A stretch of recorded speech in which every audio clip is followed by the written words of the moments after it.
بسم اللہ الرحمن الرحیم۔ السلام علیکم معزز ناظرین و سامعین، سارا وائس میں خوش آمدید۔ سورہ فاتحہ کی فضیلت اور کرامات جو جان کے آپ حیران رہ جائیں گے۔ قرآن اس سورت سے شروع ہوتا ہے، اس لیے اسے سورہ فاتحہ کہا گیا ہے۔ حضرت ابی بن کعب رضی اللہ سے مروی ہے کہ رسول اللہ صلی اللہ علیہ وسلم نے فرمایا، اس ذات کی قسم جس کے ہاتھ میں میری جان ہے، سورہ فاتحہ جیسی سورت نہ توریت میں نازل ہوئی، نہ انجیل میں نازل ہوئی، نہ زبور میں نازل ہوئی۔ اس میں 7 آیتیں ہیں جو بار بار پڑھی جاتی ہیں۔ یہی قرآن عظیم ہے اور جو مجھے دیا گیا ہے۔ مریض پر سورہ فاتحہ کا پڑھ کر دم کرنا شفا کا باعث ہے۔ کوئی بھی بیماری جسمانی تکلیف ہو، سورہ فاتحہ پڑھ کے دم کرنے سے آرام ہوتا ہے۔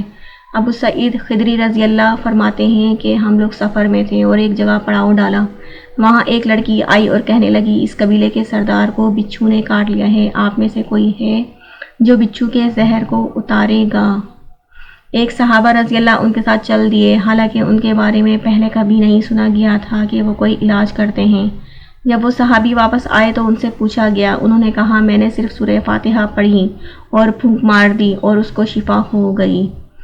اگر کسی پر سایہ ہو، جادو ہو یا جن مرگی کا مسئلہ ہو تو اسے صبح و شام 3 مرتبہ سورہ فاتحہ پڑھ کے دم کیا جائے تو اسے شفا مل جاتی ہے۔ سورہ فاتحہ سے نظر بد کا اثر بھی زائل ہوتا ہے۔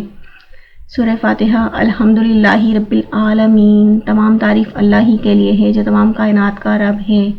رحمان الرحیم، نہایت مہربان اور رحم فرمانے والا ہے۔ مالک یوم الدین، روز جزا کا مالک ہے۔ ایاک نعبد و ایاک نستعین، ہم تیری ہی عبادت کرتے ہیں اور تجھ ہی سے مدد مانگتے ہیں۔ اہدنا الصراط المستقیم، ہمیں سیدھا راستہ دکھا۔ صراط الذین انعمت علیہم غیر المغضوب علیہم ولا الضالین، آمین۔ ان لوگوں کا راستہ جن پر تو نے انعام فرمایا، جو معطوف نہیں ہوئے، جو بھٹکے ہوئے نہیں ہیں۔ Thanks for watching, please like, share and subscribe.